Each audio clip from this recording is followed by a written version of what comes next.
For those that don't know, was the guy that was there during the famous Patterson-Gimlin film, when you see the thing walking across the creek.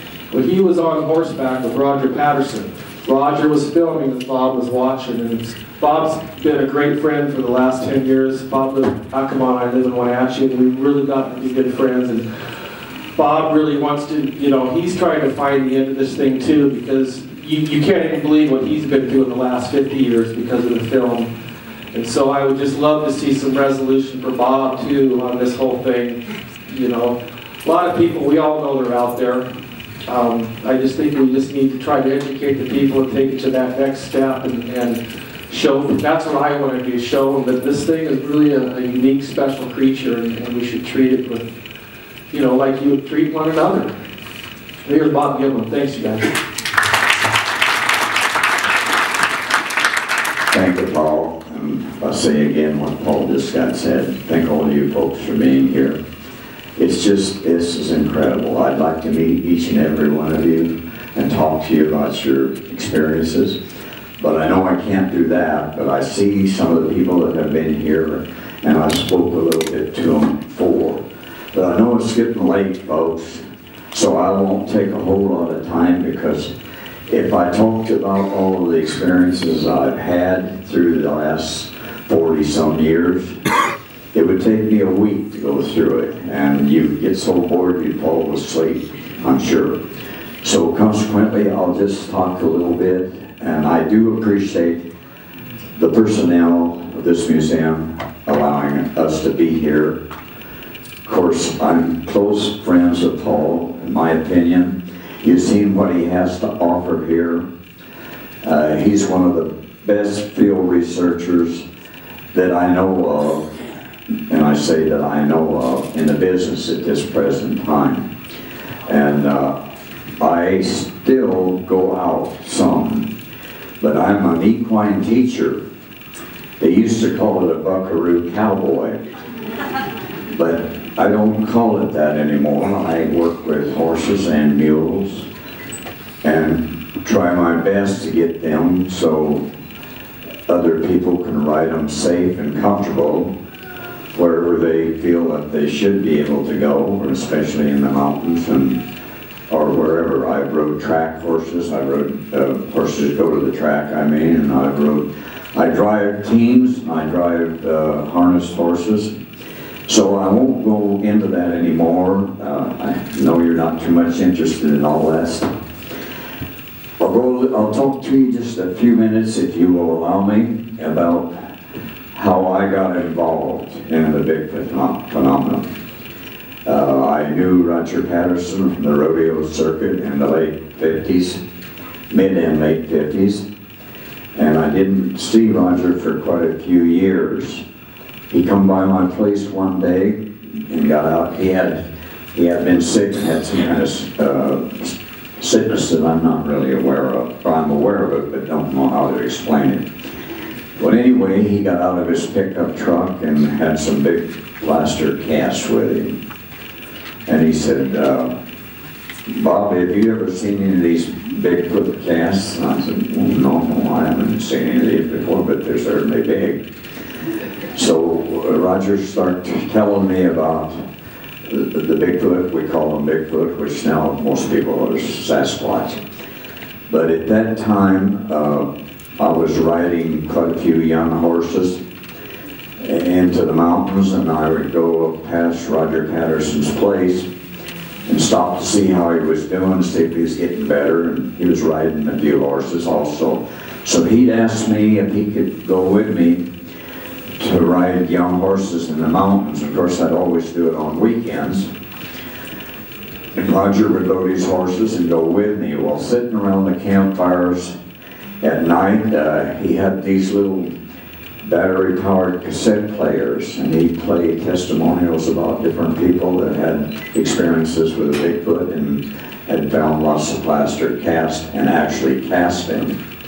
So that's what got me kind of interested, but I wasn't really too much interested because I was very busy with my regular work, plus the horse things that I was doing at that time.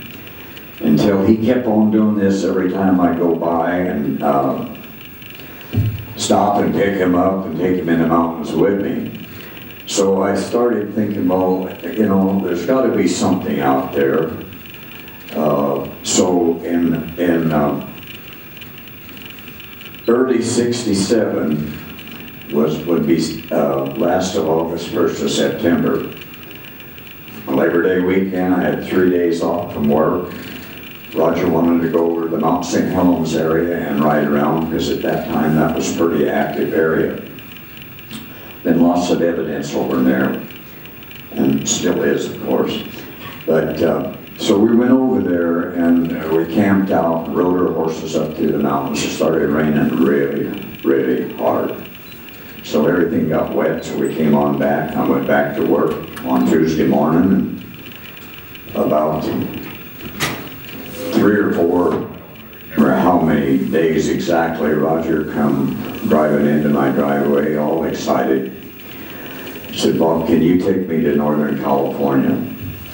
He said they found 3 different sizes of big footprints around a piece of equipment that they put in where they were grading and blading roads back for starting to log. Well, I couldn't get off work and just leave everything. I had cattle, horses, and things to take care of.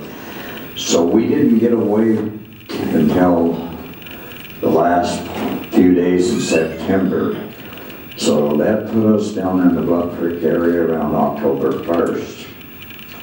And I'd never been back in there. We took my 1-ton truck, horse with a horse van on it, 2-wheel drive truck, made camp down where I found out later they called it Dalles camp. I didn't know at that time what any of the area was called or anything about it.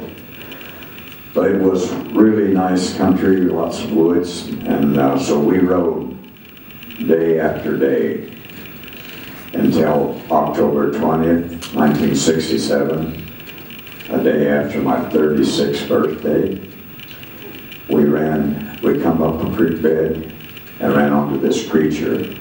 The film footage that you all have seen probably a few times. Some of you have seen it many times. And they use that one famous frame, which is in public domain, that you see out here on the pictures, and the same thing that's on my belt buckle.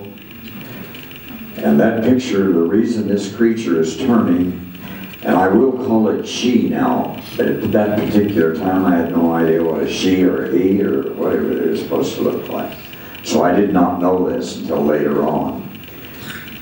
But I was about, Roger asked me to write, he had got located to film this creature, and he was doing quite well at the time. He stumbled once getting started. And he asked me if I'd ride across the creek and cover him. Well, we both had rifles in our saddlebags, saddle stabbards. And at this point in time, I don't even know why we had them. Well, at that time I knew why we had them, because I always carried a rifle with me when I went to the mountains. But anyway, we had rifles. I don't know what size of rifle Roger had. I had a 30-06 with 180 grain bullets in it. So when Roger asked me to cover him, well, I knew if this thing turned around that I had to do something, and I knew I couldn't do it on top of a horse. And the horse jumping around the way it was. So for this man standing over here with the camera, and assume I'm the Bigfoot walking away, and I rode across the creek there, stepped down off my horse, held my rifle down in my hands like this. I never brought it to my eye because I didn't know what I was going to do or what to do. So that's when you see that famous. So now you know where that all came from. Thank you folks a whole lot for listening to me, and I appreciate all of you here again, I'll tell you. I've been lucky enough and fortunate enough to meet a few of you. I'd like to meet each and every one of you, but I know I won't be able to. It's getting late. I'm going to I was going to have Paul do this, but I'll kind of toot my own horn, I guess. I'm going to set at a table out there in the lobby part. If anybody's got any questions that they'd like to ask me, I take them in here, but I'll tell you, I don't have a hearing problem, I can't hear. So, consequently, if I said I'd like to, if you guys wanted to ask me anything, I probably couldn't understand what you're telling me. So I will be out there, and one-on-one I can do fairly well if you holler at me. And all the pretty women, I lip read what they're saying. So thank you so much again, and thank you guys for letting me get up here and rattle on.